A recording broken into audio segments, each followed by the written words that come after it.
Halo guys, dalam video kali ini kita akan membahas 10 kata salah kaprah yang terjadi dalam kehidupan kita sehari-hari. Yang pertama, antisosial dan asosial. Teman-teman sering menggunakan kata antisosial yang berkonotasi dengan makna di mana orang-orang itu tidak mau bergaul dengan kita. Tapi penggunaan itu salah ternyata. Penggunaan yang tepat adalah asosial. Mengapa? Antisosial itu adalah salah satu gangguan kepribadian. Contoh yang lain dari gangguan kepribadian adalah psikopat. Tetapi asosial adalah orang yang tidak mau bergaul dengan orang lain. Jadi teman-teman kalau ingin mengungkapkan bahwa orang lain tidak mau bergaul dengan kita, itu menggunakan kata asosial. Yang kedua, kata merubah dan mengubah.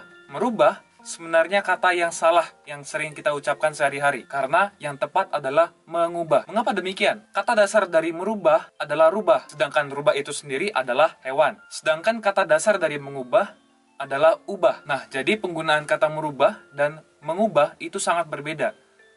Kata merubah itu tidak ada dalam KBBI, sedangkan mengubah ada dalam KBBI. Yang ketiga, kata emosi. Sebenarnya kata emosi yang kita praktekkan sehari-hari itu berkonotasi kepada sikap marah atau perasaan yang meletup-letup gitu ya. Tetapi emosi itu sendiri adalah semua perasaan yang dialami oleh manusia. Entah itu sedih, gembira, senang, sedih gitu ya, dan lain-lain. Jadi teman-teman, kalau ingin mengungkapkan kata emosi, sebaiknya diganti dengan perasaan emosi yang lebih konkret. Misalnya kayak tadi, marah atau senang, sedih, gembira, dan lain-lain. Yang keempat, kata acuh. Acuh sendiri itu berarti peduli. Kata acuh sendiri seringkali dikonotasikan sebagai sikap tidak peduli. Sedangkan menurut KBBI, acuh itu adalah sikap peduli. Yang terjadi selama ini adalah, jadi kata acuh itu menunjuk pada peduli, bukannya pada tidak peduli.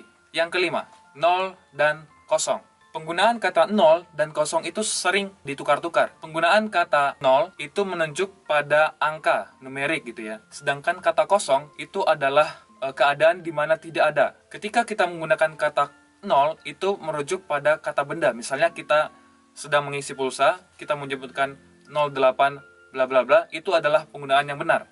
Sedangkan jika kita mengucapkan 08 bla bla bla, itu adalah penggunaan yang salah. Jadi tolong diperhatikan penggunaan kata 0 untuk numerik dan 0 untuk keadaan. Yang keenam, kata nyinyir dan nyindir. Seringkali kita menggunakan kata nyinyir untuk menyinggung-nyinggung seseorang gitu ya. Tetapi sebenarnya salah. Nyinyir itu berarti cerewet, sedangkan nyindir sama artinya dengan singgung. Dan singgung atau menyinggung sama sekali berbeda artinya dengan nyinyir, yang adalah cerewet. Maka teman-teman, jika ingin menggunakan kata nyinyir, itu berarti cerewet. Sedangkan kata nyindir itu artinya menyinggung seseorang.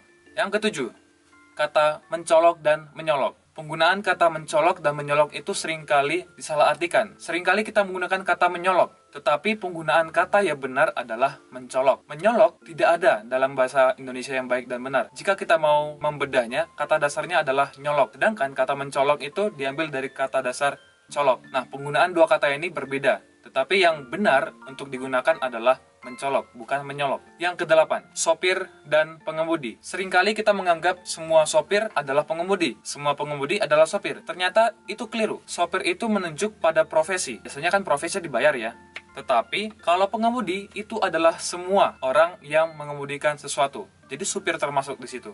Tetapi tidak semua pengemudi itu supir dalam arti profesi. Jadi penggunaan kata supir dan pengemudi itu berbeda maknanya. Yang kesembilan, amblas dan ambles.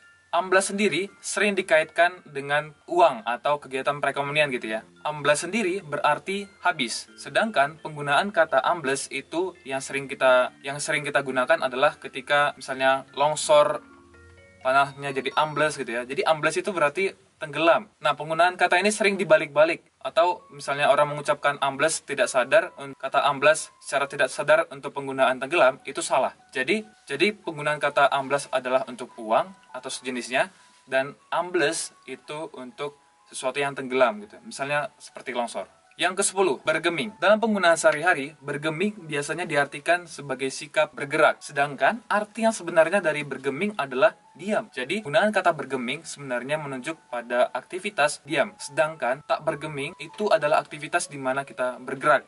Oke, sekian dulu video dari saya kali ini. Semoga bermanfaat, semoga membantu kita semua dalam penggunaan kata kita sehari-hari. Terima kasih.